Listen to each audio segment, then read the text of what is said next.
I'm going to be showing you how to add multiple passkeys in Roblox in your iPhone. So it's really easy, so let's get right into it. So what you need to do is open Roblox first. Just be on your phone and find games, and you can find Roblox right there. Just go ahead and tap here, and once you're there, you have multiple options here, and you just need to make sure that you find the top left where you can see this three-lined button.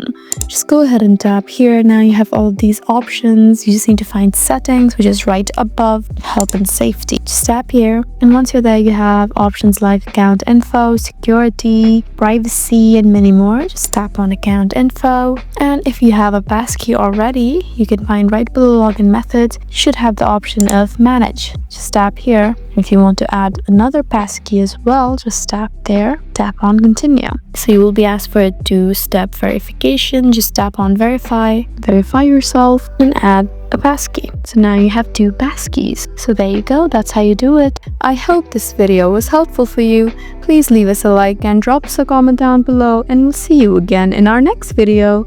Thank you for watching.